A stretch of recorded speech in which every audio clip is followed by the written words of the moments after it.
mayest fall a drop of water in a breaking gulf, and take unmingled that same drop again without addition or diminishing, as take from me thyself and not me too.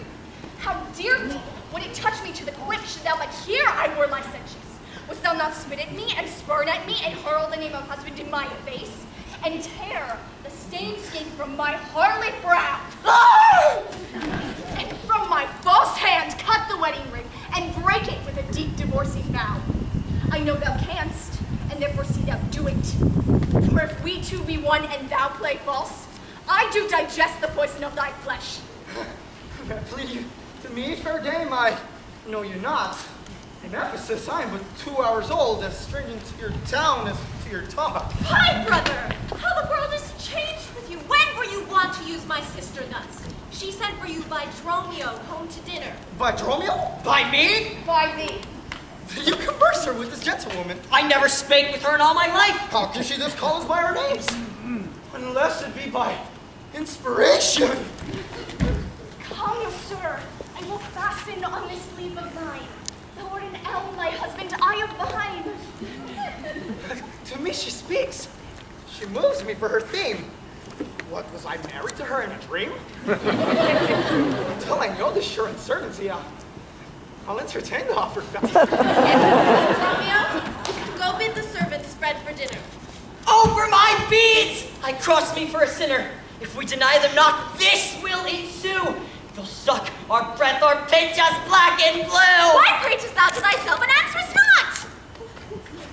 I am transformed, master, am I not? I think thou art in mind, and so am I. Nay, master, both in mind and in my shape. That hast I no form. No! I'm an ape.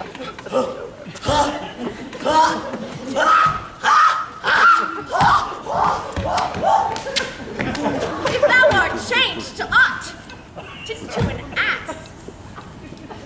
'Tis true, she rides me and I long for grass. Come, sir, to dinner. Romeo, keep the gate. Sirrah, if any ask for your master's sake, he dines forth, and let no creature enter. Come, sir. Romeo, play the floor well. Am I in earth? In heaven? Or in hell? Sleeping or waking?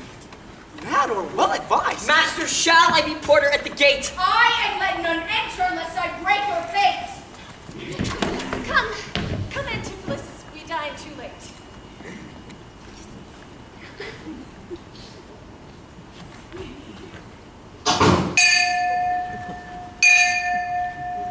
Good Signor Angelo, you must excuse us all. My wife is shrewish when I keep not hours.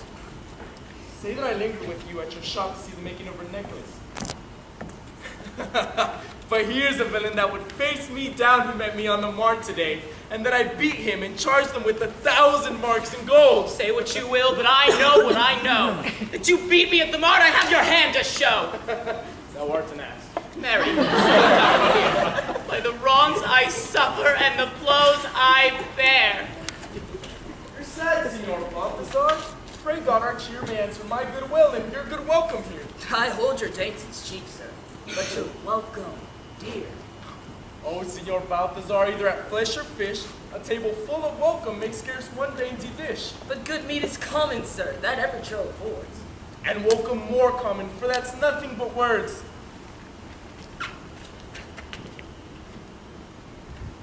But soft, my door is locked. Oh, bid them let us in. Maud, Bridget, Marian, Cecil, Jillian, Jen, Mohone, Moltors, Capon, Coxcomb, Idiot, Patch. Either gets thee from the door or sit down at the hatch. Patch is made our porter. My master stays in the street. Let him walk from whence he came, lest he catch cold on's feet. Who talks within there? Open the door. Right, sir. I'll tell you when, and you tell me wherefore. Wherefore? For my dinner I have not dined today. Nor today here you must not. Come again when you may. What art thou that keepest me from the house I owe? The porter for this time, sir. And my name is Dromio. Oh, villain! Thou hast stolen both mine office and my name. The one ne'er got me credit, the other mickle blame. What a coil is there, Romeo? Who is at the gate? Let my master loose. Speak now. So tell your master. If thy name be called loose, Bruce, you have answered him well. So come, help! Well struck.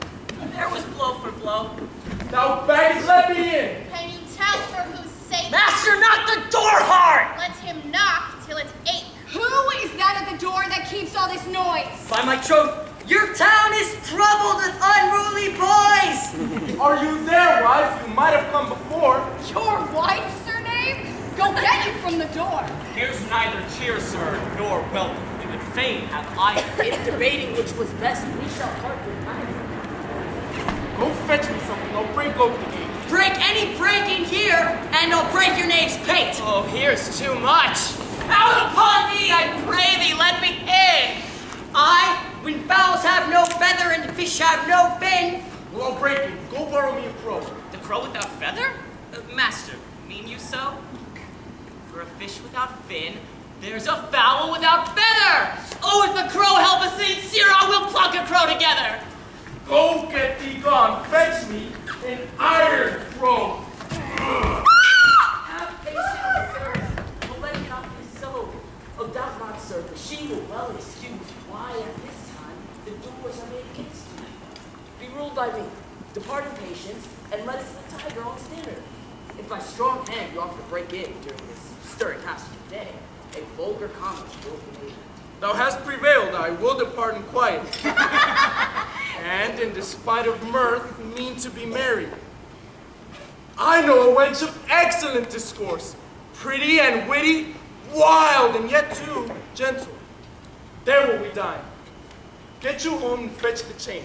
Bring it, I pray you, to the porpentine. That chain will I bestow, be it for nothing but to spite my wife upon mine hostess there. Good sir, make haste. I'll meet you at that place from our hands. Do so. This jest shall cost me some expense. And may it be that you have quite forgot a husband's office? Antipholus, if you did wed my sister for her wealth, then for her wealth's sake, use her with more kindness. Or if you like elsewhere, do it by stealth. Let not my sister read it in your eye. Alas, poor women, make us but believe, being compact of credit, that you love us. Then, gentle brother, get you in again. Comfort my sister, cheer her, call her wife. Antipholus! Sweet mistress, what your name is else I know not, nor by what wonder you do hit of mine. Teach me, dear creature, to think and speak. Lay open to my earthly gross conceit, smother in errors, feeble, shallow, weak, the folded meaning of your words' deceit. Are you a god? Would you create me new? Transform me then, and to your power I'll yield. But if that I am mine, then I know your weeping sister is no wife of mine. Nor to her bed, nor homage do I owe. Far more to you do I incline. Oh, train me not to be a mermaid, to drown me in my sister's flood of tears. Sing silent for thyself. I will don't. What? Are you mad that you do reason so? Not mad, but maiden. How, I do not know. It is a fault that springeth from your eye. For gazing on you, sweet love, being by. Why call you me love? Call my sister so. Thy sister's sister. That's my sister. No, it is thyself. Mine own self's better part. Mine eyes clear, my heart's dearer heart. All this my sister is, or else should be. Call thyself sister sweet, for I am thee. Thou hast no husband, yet nor I no wife. Give me thy hand.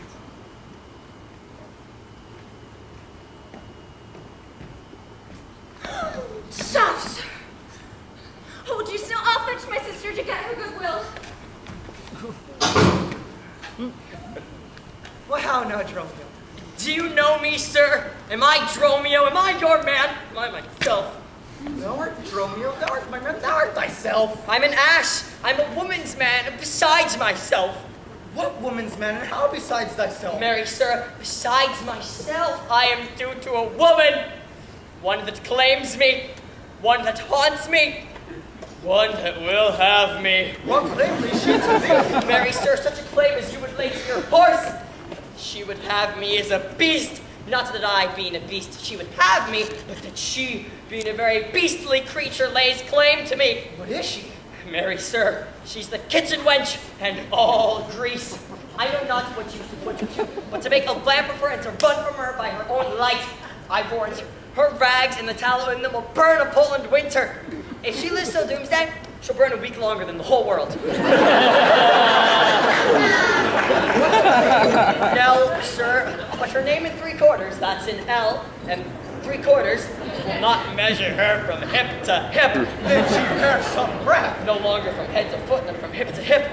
She is spherical, like a globe. I can find out countries in her. What part of her body stands Ireland? Mary, in her buttocks. I found it out by the bogs. We're friends. In her forehead, armed in making war against her heir. Where's Spain? Faith I sought not, but felt it hot in her breath. Where stood Belgium, the Netherlands? Sir, dare not look so low. To conclude, this drudge called me Dromio, told me what privy marks I had about me, as the mark of my shoulder, the mole on my neck, great wart on my left arm. I ran from her as a witch.